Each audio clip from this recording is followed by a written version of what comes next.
Good morning, Foxtrot. My name is Sebastian Lelivre. I am here with you. I've got some updates for you. First update. Where's the equine horse? Where is it? When's it coming? I just got all the finalized models. Everything is in world. I have gone over all those models. I've labeled all the parts, pieces, faces, the whole 9 yards, which is what I do when we do something like this. I'm getting ready to box that up, get that over to the scripter. Now, he works for other companies. We're not the only person he works for. He works with us. He's great. He loves us. He's been very great to us, very good to us. So he's going to have those by the end of the day. And once I have an estimate as to when we could have final scripting, again, we haven't built the database yet. We haven't built anything yet. We just have the model pieces, and that's what we need to start testing. Once all that's done, and over to him, and he lets me know when we're going to have information, I'll let you know, and then we will go from there. We'll say, hey, everything looks to be alpha. That'll be an announcement I make. Everything looks good. We will not do a beta. We never do betas. Beta is unnecessary. Most of our systems are all similar in one way or another, and that allows for us as staff members to test before the public gets it without need for a beta. And you say, but Seb, I want to do the beta. We know you want to get your hands on it. We understand, but we also don't want people in the beta to have an advantage over people who didn't get in. A big part of Foxtrot is letting customers know that everyone is important. There aren't this group of people who are more important or get access first. I'm not going to do a lottery. I'm not going to even stress myself with it. No beta. Won't happen. We will do testing as staff. And then we will go public. That way, everybody is on the same page when they start, all at the same time, and everybody has an equal opportunity to do what they're going to do.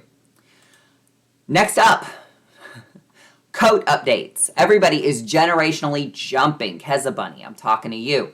She's got butterflies up to Gen 90. Butterflies are a legacy pet. We don't spend a lot of time on their systems, their programming, their coats. They don't get LEs anymore, but we've made a commitment. Raven and I are going to go through everything. We're going to see where generational caps are. We're going to try to get coats filtered in. Donkeys are done. Donkeys have coats all the way up to generation 105. Every 5 generations to 105. That's bonkers for us. Bunny rabbits and alpaca are done. I just have to get them in the system. And she's working on rooks now. So we're going to work on our main sets of animals, the donkey, the alpaca, the rook, and the bunny. And then we will work on the legacy pets as time permits, and we're going to try to get more coats in those as well. Again, legacy pets are legacy pets. We don't spend a lot of time on them. We know you love them. They're more affordable than our regular mainstream pets, but we put more care into our mainstream pets. What else? Okay, we made a rule change in our rules and regulations. You can see that in the green board at the landing zone at Foxtrot, or you can see that at the on the website. Or if you're a renter, you can click your rental box and get a copy of our rules and regulations. Due to an interaction between customers that involved asking to pay to take over someone's rental spot, we've had to make a change. One, that could never happen in the first place. Someone can give you money, yeah, but the rental box is not in the control of the renter. They can't just say, I quit, and make it available for someone else to rent.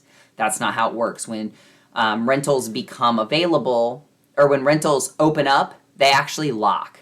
And we come in as staff members and say, this one's locked. Who's next on the waiting list? Here's the reserve for the waiting list. We get that person in. We work on a waiting list. It is first come, first serve. And we will always go to the waiting list first.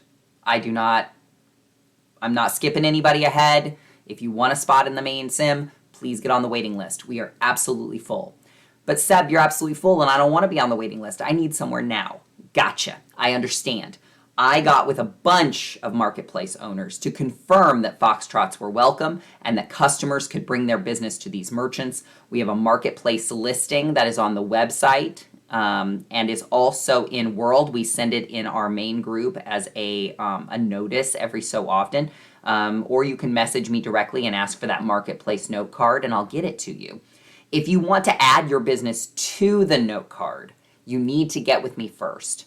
I'm happy to add marketplaces, not shops. Like if you like, I sell Foxtrots at my little store. I understand. But that's not what this is for. This is for customers who need a place to put their pets, to go put pets. So big breedable markets, Delirium Breedables, Unicorn Garden, Garden of Eden, all of those are welcome. All of those do welcome Foxtrot pets, and we've got a couple of new places. The Breedable Temple is now open. They used to be the Miru Temple. They're now the Breedable Temple. They're welcoming and great, and there's a whole slew of new markets. I've spoken with the owners. We're ready to go. You have places there. Some are really affordable, too. So give that list a once over, pop around to all those places, and make sure that you find a great spot. Beacons. I'm going to do better about getting that beacon link out daily. I'm going to see if one of my CSRs will take that on, so that people are seeing that, yeah, you can shop on the website for pets to buy. That's amazing. The beacons you can buy at our main store. They are 10 linden a piece, and that includes 1 week listing. And it's 5 weeks recurring after you buy the beacon. So it's not even expensive. It's not that expensive.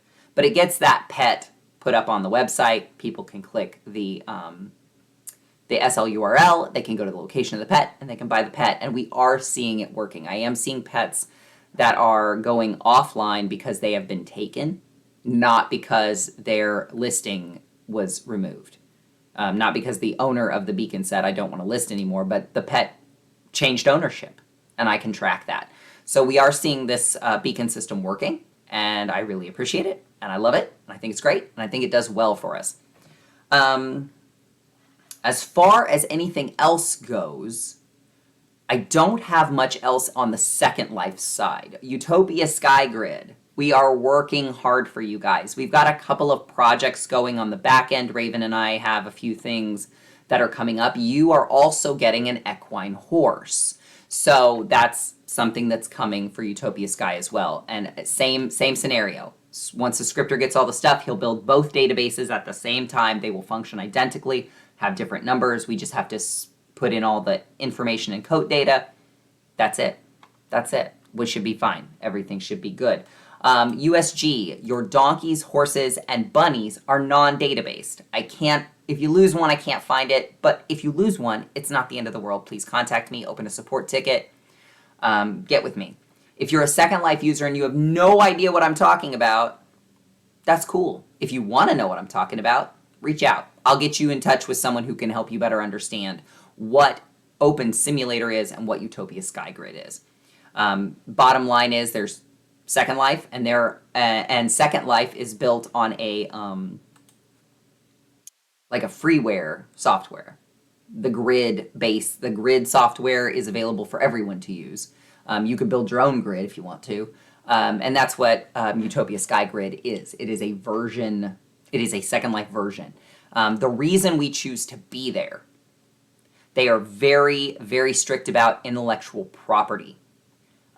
They are protective of my property. They are protective of my scripts. They are protective of everything that I bring to the table. And I appreciate that as a creator. And I appreciate that as, a friend of the grid owners. So we're working really hard with them to make sure that their user base, which is very small, has the same content, or at least the same grade of content that Second Life does. We're giving them the same care. Now, again, donkeys, horses, and bunnies aren't data-based over there. They're like our original pets. It's like the Wild West. They have shine and coat colors and shades, and it's bonkers. Some people love that. That's where you go. But from here on out, Utopia Sky Grid will get database pets just like Second Life. They will be identical release dates. There's some things we can't release in Utopia Sky, some things we can. We are working on a version of the Green Garden for Utopia Sky Grid. It will not be identical to Second Life's because a lot of the meshes that we used from T-Spot Mesh aren't available in Open Simulator. Some are. T-Spot Mesh is on Kitely. We use their rosebush, their broadleaf dock, but not all the flowers are there. The other thing is our pretty pumpkins were from another creator still, and those won't translate. So Raven is going to do her own versions over there, and that'll be something that's on our docket. So Utopia Sky Grid, you're getting equine horses and a version of the Green Garden. Second Life, you're getting equine horses and much, much more. People have heard me talk about what's next. What's next after horses? Probably a fox. I'm going to be honest, that's the next thing on my list. We are Foxtrot. We should have a fox. We should have a bunch of foxes, like a whole slew of foxes. So that's on our list too, but remember that's just on the drawing board stage. If you have ideas, if you want to submit stuff, you're more than welcome to submit things to me. You can ask me questions.